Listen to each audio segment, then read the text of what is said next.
قد جاء مهديكم وظهرت آية فاسعوا بصدق القلب يا فتياني. ناظرین، آج کا ہمارا پروگرام ہے کہ 23 مارچ کا دن پاکستان کا ایک بہت اہم دن ہے۔ اس دن زرداری صاحب نے تقریر کی، ابھی ہم ایک جھلک دکھاتے ہیں۔ ان میں سے کچھ سیاستدان تھے جنہوں نے احمدیہ مسلم کو آئین میں دائرہ اسلام سے خارج کیا تھا۔ اب سب کو لگتا ہے کہ یہ سیاستدان جو ٹھیک سے تقریر کرنے کے قابل نہیں، وہ اسلام کے بارے میں جانتے ہیں۔ پہلے زرداری کی تقریر کی ایک جھلک دیکھیں، پھر ہم باقی وضاحت کی طرف چلتے ہیں۔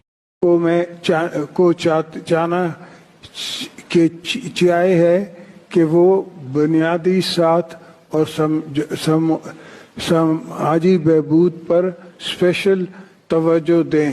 ہم اپنے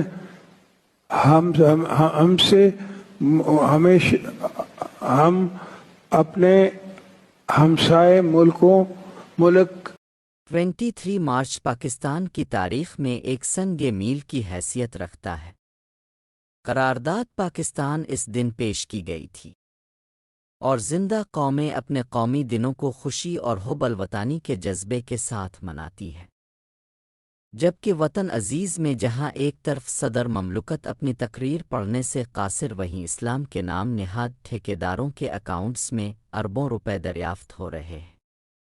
مولانا طارق جمیل کے اکاؤنٹ میں اربوں روپے پائے گئے۔ عوام کے کھاتوں میں روٹی کھانے کے پیسے نہیں، اور مذہبی لیڈروں کی وفات کے بعد ذاتی جائیدادوں کی تقسیم کے لیے بھی عدالتوں کو حساب کرنے میں دن لگ جاتے ہیں۔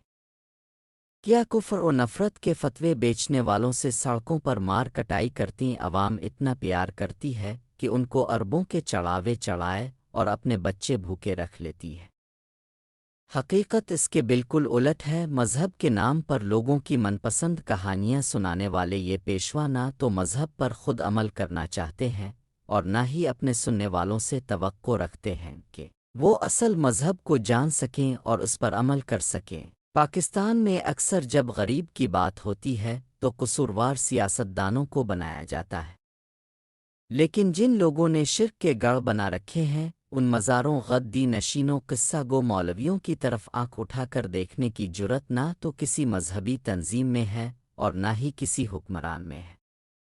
اگر آج پاکستان کی عوام قرآن کریم کی اصل تعلیم تک رسائی حاصل کر لے، اگر آج ان کو حضرت محمد مصطفیٰ صلی اللہ علیہ وسلم کی لائی ہوئی تعلیم کا صحیح ادراک ہو جائے، تو احمدیوں کو خدائے واحد کی عبادت سے روکنے کی بجائے شرک و نفرت کی ان فیکٹریوں کو بند کرنے میں عوام زیادہ جوش دکھائے۔ مذہب فروش مولویوں کے پاس لوگوں کو بھڑکا کر دنیا داری کے حصول کے ذرائع انتہائی محدود ہو جائیں۔ حقیقت یہی ہے، جیسے سیاست دانوں نے عوام کو دنیاوی تعلیم سے دور رکھ کر اپنا حکمرانی کا حق محفوظ کر رکھا ہے، ویسے ہی دین فروشوں نے عوام کو دین کی تعلیم سے دور رکھ کر اپنی اجارہ داری کا حق محفوظ کر رکھا ہے۔ تاہم سب کا مالک اور ازلی ابدی حکمران خدائے واحد ہے، وہ اپنی مخلوق کو کبھی بھی نہتا اور بے بس نہیں چھوڑتا۔ ظلم جب بڑھتا ہے تو مٹ جاتا ہے۔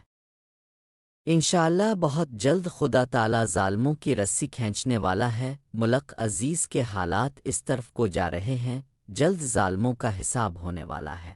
ناظرین، آپ کو ہمارا پروگرام کیسا لگا؟ کس جگہ سے ہمارا پروگرام دیکھ اور سن رہے؟ کمنٹ سیکشن میں ضرور رائے دیں۔ ہم تو رکھتے ہیں مسلمانوں کا دل، ہم تو رکھتے ہیں مسلمانوں کا دل،